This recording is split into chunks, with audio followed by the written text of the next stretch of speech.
Hello and welcome to this video showing off Chris's EX3 costume. For those who want another EX3 costume, there's another event in 13 days time. I believe it's a boss that's in Leon's campaign. I don't want to spoil it too much for those who haven't played the game yet. I think if the boss is in a mercenaries level, it might be the catacombs level, which come as DLC if you pre-ordered the game. You can get it on the PlayStation Store and I think the Xbox Live Marketplace. I know it's 79p on the PlayStation Store in the UK. What it is in euros and America, I really don't know. My guess it'd be about $2 in America, roughly about that sort of price. Anyway, today I'm going to be showing you Chris's EX3 costume, and I'm going to be showing you the Rooftop Mission level, which is part of the Extra Stages B pack. I wasn't going to buy it, and then I thought I'm actually really getting into mercenaries, so I decided to. I mean, I didn't think it was. I don't know if it was a good price at £1.59. I thought it was quite a reasonable price, so I just went with it. Anyways, to get on Chris's costume, I was really impressed with it. Actually, I couldn't make my mind up because in the picture it didn't look that great. That was the picture in the title screen. It didn't look that great to me. So I was going to go with Ada, and then I thought to myself, because I really couldn't decide Ada or Chris, and as I've said before in some of my Resident Evil videos, I'm more of a fan of Chris. Ada I've never really liked actually, till I played her campaign. For some reason I grew to like her, and I've never really liked her as a character. I don't know why.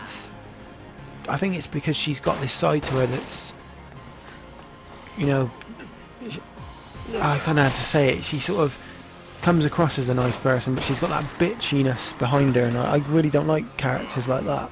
But for some reason in Resident Evil 6 I actually really did like her, playing through her campaign. So that's why I sort of thought, well, I might get her costume or Chris's, and in the end the reason I decided to go with Chris's, knowing what, because the majority, well, Leon's costume copied his EX2 or EX1, because there is two different colours I think. And it copied his EX2 weapon set, so I thought, well, I don't really like Ada's second weapons, or second costume's weapon set, so I'll try Chris. And I'm actually really glad I did. I still do want to get Ada, so on the next event I will try and get Ada. But, you know, it was like when I first loaded it up and tried the costume, it was like I was playing Resident Evil 1 again. I mean, obviously it's not Resident Evil 1, which they're very different games. But just the costume, I just felt like an 11-year-old kid again, because I was 11 when I first played it. And I probably shouldn't have been playing it at that age, but my mum always sort of said to me, I don't mind you playing these games as long as you know you're not to copy the stuff, and I never really did. I mean, you can't really copy a zombie game. Well, I suppose you could if you thought people were zombies, but I knew, I've always been, once I turn the game off, that's it, I out of that world. So yeah. No, I think they've done a really good job on it. The only thing I didn't like about the costume, it's such a real minor thing, is Chris's arms at the top. When you're shooting it does sort of, but you've got the red dot, I mean it just distracts you a little bit with his shoulder, but it's just a really minor thing. I think his weapon set's actually pretty much spot on to what he had in Resident Evil 1, because he had the shotgun and pistol. And he did have the Colt Python, though Jill could get that in Resident Evil 1. I think in both versions they both had magnums actually. But Chris could never get the bazooka in the GameCube version and the PlayStation 1 version. And the PC version as well. Because the PlayStation 1 and PC versions are the same if you didn't know. Well, I mean, they're the same that I'm aware of. There might be differences that I don't know about, but I mean, because the GameCube version, if you don't know, is a remake. And probably one of the best Resident Evil games ever made. Because I think that's in the last video that they were on about, Capcom were on about going back to this survival horror route. I have seen a lot of campaigns about to try and get a remake of Resident Evil 2, which I would like to see. If they did it exactly how they did Resident Evil 1 on the GameCube, then, you know, I know a lot of people saying that they need to ditch everything about the action things, but I'm thinking to myself, there's things I like about the action side of it. I mean, I don't want to, I mean, I can't think of the name, you know, the events where you have to keep tapping the buttons. I think they should ditch them because they have got a bit old hat now, because they've been going since about, well, as I said in another, I can't remember which video it was now. It was one of my Resident Evil videos, I think. Oh no, actually it was my Tomb Raider last video I did for my Tomb Raider anniversary. I think I was saying about it. I said that I think the first game to ever have it was either Resident Evil 4, that I'm aware of. There might be a game that I've missed out on actually, but I think it was Resident Evil 4, Tomb Raider Legend were the first two games that I've seen have it. Well, I played that had it, and I don't think that's a good idea anymore. I don't know, though, I do like it in that it's like, oh, you know, it does keep you on your edge a little bit, but it can be very frustrating as well, and I think it just... It was like one comment on a website, something to do with Resident Evil 6, someone wrote, I can't remember what website it was now, that especially, and there's a bit in Leon's campaign where you would have seen it in the trailer, you go through a subway, and there's like these zombie creatures on the floor, and you shoot them, and you think, oh, they must be really dead, and then they just get back up, and you've got to keep constantly tapping buttons, and I must admit, it does sort of make you jump, I suppose, but then it's a bit predictable now, so I think that's something that maybe they should get rid of. But I think, like the kicking and the punching, I think really should stay. I've got nothing against that, because, I mean, I know it's seen as in action films, you do see scenes, but I just don't, I think it's a necessary thing, but then maybe that's, I can see why it would be, if it was taken out, it would actually probably make the game more thing. I mean, because I've been playing Resident Evil Revelations on the DS recently, because that's coming out for, I think it's coming out for all consoles actually, PlayStation 3, Xbox and Wii U. It's not coming out for the Wii, and it's not coming out for PlayStation Vita, but I mean all major consoles really, and the PC as well. And I just thought I'm going to have a go on the DS version again, and on that it's pretty much like how it was. Well, you can attack, but you can't attack, like you have to sort of stun the enemy and then you can go in for a kick. You do have a knife, which is surprisingly actually quite effective on there. So I do, and I think that was one of the more scary Resident Evils in recent. So I can see why taking the kicking and punching out is a good idea, but I still think it would be good to have it in, but I think it shouldn't be as overpowered as it is. Like, I think actually I might have done it already.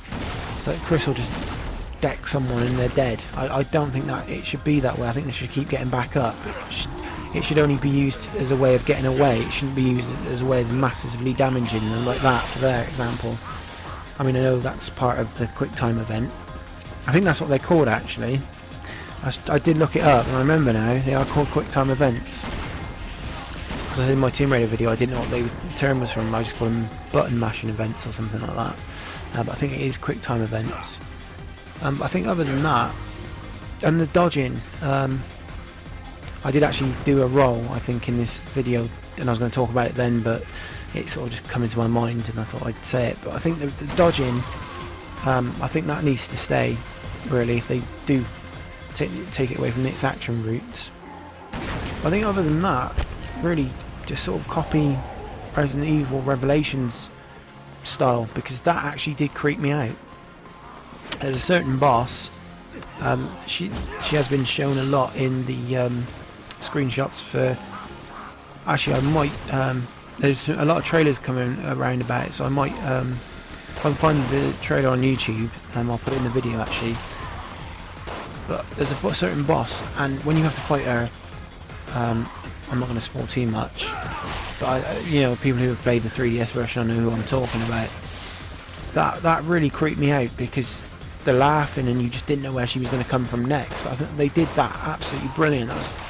That really was what Resident Evil was about, and they've done that fantastically for me. My only problem with the console version is the price, because it's support. There's nothing real, no real difference that I'm aware of.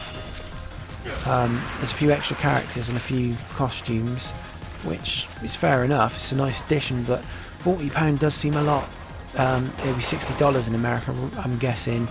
In other countries, I'm not too sure. It's the usual price of a game, what you pay for like a brand new release. So I'm not too keen on the. I don't know. I don't think it seems a lot, considering I've got the 3DS version.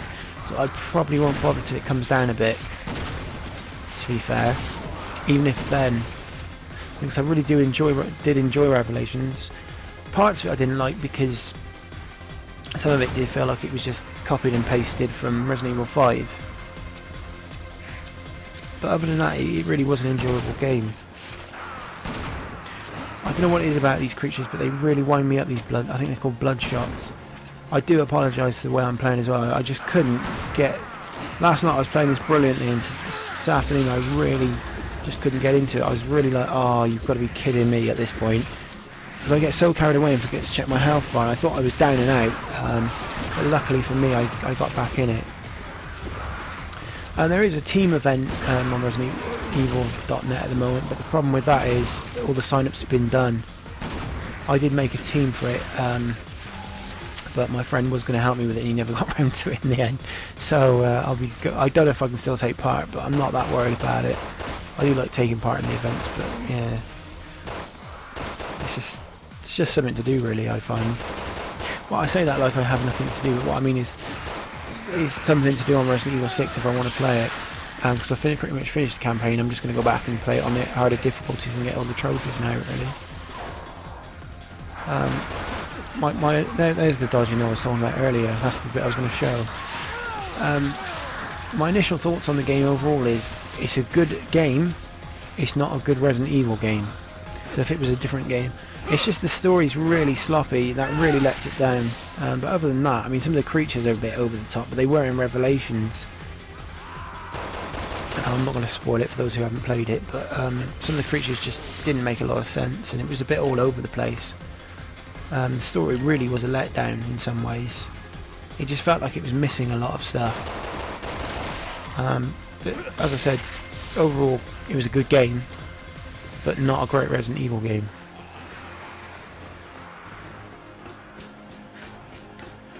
If I actually got far enough, you get 3 of those. The chainsaw creature from earlier, there's actually a third one. You get 3 in total, 2 come down in a minute, but I never lasted long enough.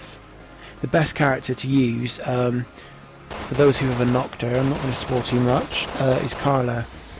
Her weapon set really does do this level justice.